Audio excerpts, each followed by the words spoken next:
The Overseer in. Let's see what Mork can see. Sees the two factories pumping out units, sees the missile turret. Not really phased by it, it's just pushing through, trying to get some good scouting. Oh, and there goes the Overseer. Pretty significant gas investment, but he got some good scouting information. Know that there's two factories with tech labs. So he knows he's either producing siege tanks or Thors. It looks like a lot of siege tank or Thors coming out for Leo. Moving down here to the Terran's front, he's got quite a few Marines and quite a few Thors sitting there. He's pretty well defended, researching +2 infantry weapons. Still working on Terran plating level 1. And meanwhile, looks like Mork here is getting Overlord speed.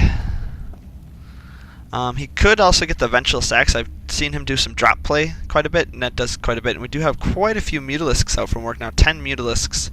He's probably going to come in here and try to poke out either these tech labs or these supply depots to do quite a bit of damage. And meanwhile, he's just massing a force of Zerglings in the middle of the map. Mork currently sitting on 4 bases. Our Terran buddy's sitting on 2. Getting a couple Spine Crawlers, Evolution Chamber, as well as Infestors, possibly to go to Hive Tech and getting that melee attack level 1. Also getting the Infernal Pre-Igniter for our Terran player. He doesn't have any Hellions on the map yet, so not quite sure why he's getting this upgrade right now. Doesn't even look like any Hellions are in production right now. Meanwhile, here come the Mutalisks in to see how much damage they can do. Yep, looks like he's focusing down those tech labs to stop his Thor and tank production. Down goes one tech lab, going for the second tech lab. In comes the Thor though and does massive splash damage on those Mutalisks, injuring quite a few of them, chasing them away.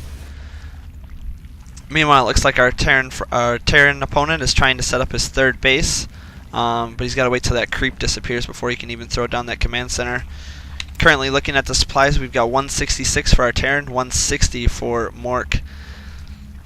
Income-wise, sitting about the same, 65 harvesters over 59. Mork's income's just slightly ahead, but that should change just quite a bit when Leo gets that 3rd base set up and starts mining off of those bases. Saturation-wise, looks like Leo's starting to get close to being mined out in his main, and his natural's still doing pretty good. Mork sitting really good in his natural, starting to get mined out in his main. But look at Mork's economy just take off up to 2200. Looks like he's got that gold base pretty well saturated now. A lot of Banelings and Zerglings here sitting in the center. 16 Banelings, 5 control groups of Zerglings. That's a lot of units. Meanwhile, these Mutalisks are just flying around seeing what they can do. Switching back over to the production tab, we have Roach Speed coming up, as well as Zerg Flyer Attacks level 1, Zerg Ground Armor level 1. So looks like Mork is just working on getting those upgrades done. Morphing his lair into a hive.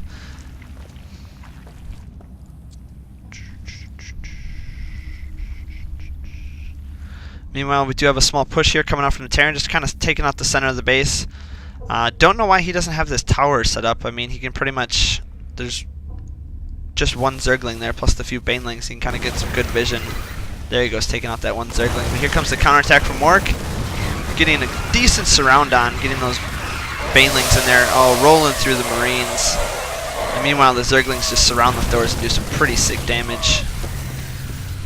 And he's still got these burrowed Banelings in case any infantry decide to walk over them. He can do quite a bit of damage. 37 Roaches in production for Mork. Roaches are good counter to these Thors. They're big tanky units and can do quite a bit of damage. Also getting Roach Burrow movement. So if he's got no detection, he can kind of sneak the Roaches in, pop up, and do quite a bit of damage. Meanwhile, we still got the Mutalisks here, just kind of sitting by idly. Resource counting-wise, Mork sitting up at 195, our Terran opponent at 175. Income-wise, Mork's still way ahead, even though the Terran buddy's getting ahead up to 64 harvesters now. So army-wise, they're about the same. Here come the Roaches for Mork, getting good surround on those Thors. Alright, doing some pretty good damage. He doesn't have this tank sieged in the back, which is kind of hurting his damage, and this Thor is just walking into battle. After that encounter, 168 supply for the Terran, 140 for Mork. Switching back over to the production tab, we do have an Ultralisk Cavern as well as a Greater Spire coming up for Mork. He's getting up into that tier 3 tech. We do have 2 more Thors out as well as a Starport coming out for our Terran and another Barracks. Looking down at their base, we got the Mutalisks coming in. Let's see how much damage they can do on this 3rd base. killing off a lot of these SCVs. Let's see if we can get the planetary fortress down before the Terran reacts. But he does have this gold set up now, so he'll be able to drop mules there and get quite a bit of an economy. Alright, and 5 Ultralisks now being in production, as well as melee attack 2, chitinous plating, which is the +2 armor for the Ultralisks, as well as Zerg ground armor level 2. So it looks like Mork is transitioning nicely into tier 3 tech. Meanwhile, our Terran opponent still massing those Marines and Thors, as well as just the one siege tank here. Really would like to see that tank get sieged. That way he can kind of do some good damage before units actually get to him. As well as maybe scan and take out a couple of these creep tumors, kind of push that creep back. He's giving Mork a huge movement advantage by not having any of that creep, excuse me.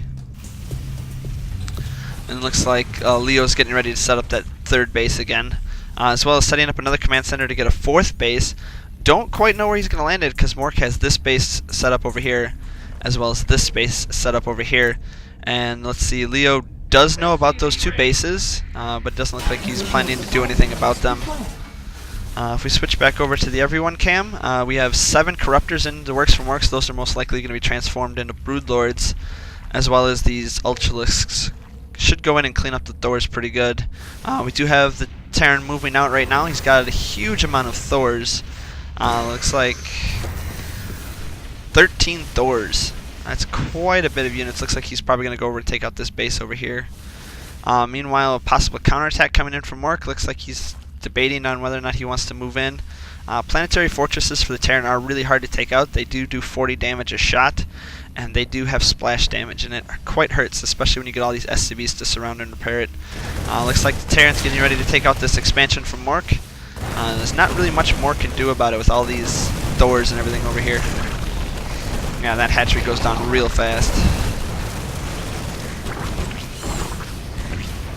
Alright, looks like the Terran's just trying to find a place to put down his base, getting Terran infantry weapons level 3, Zerg flyer attacks level 2, as well as Overlord transport, Zerg melee attack 3, and Zerg ground 3.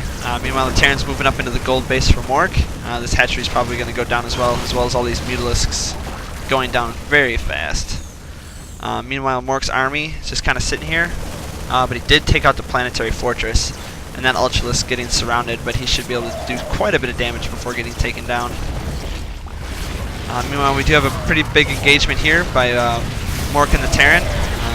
Don't know if he's going to be able to get all those Thors down, but he should weaken the Terran army enough where he won't be able to push out.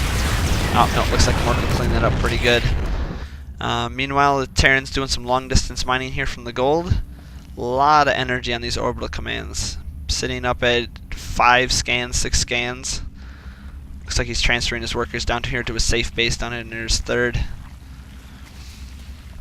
Mork getting 7 more Ultralisks built up, as well as researching the 250mm strike cannons by Leo, getting 3 more Thors and 6 more Marines. Going over here to the production tab, we currently have 89 supply for the Terran, 166 for Mork, and as you can see, the battle in the game is starting to swing hugely into Mork's favor. He should be able to pull this one off quite good. Switching over here to the Everyone cam again, we see Mork massing up just huge amounts of units, transforming those Broodlords in again. Thors, they don't do extra damage versus armored units, and since Broodlords are armored, the Thors really won't do too much damage against the Broodlords. He has to mainly watch out for these stimmed Marines. Stimmed Marines can take down Broodlords quite fast with 9 damage a shot, and they fire well over once a second. Meanwhile, here we got 8 Ultralisks for Mork, and 6 Broodlords, so he should be able to do quite a bit of damage with this. Let's see when Mork decides to move out, or if he's going to wait for more units, as well as a huge amount of Zerglings in the back that make good support units for Ultralisks. There's so much creep on the map that our Terran can't even expand. And it looks like he wants to take this gold back, but he's got to clean up some of this creep. Another engagement here for the Terran, getting those Thors surrounded by those Zerglings.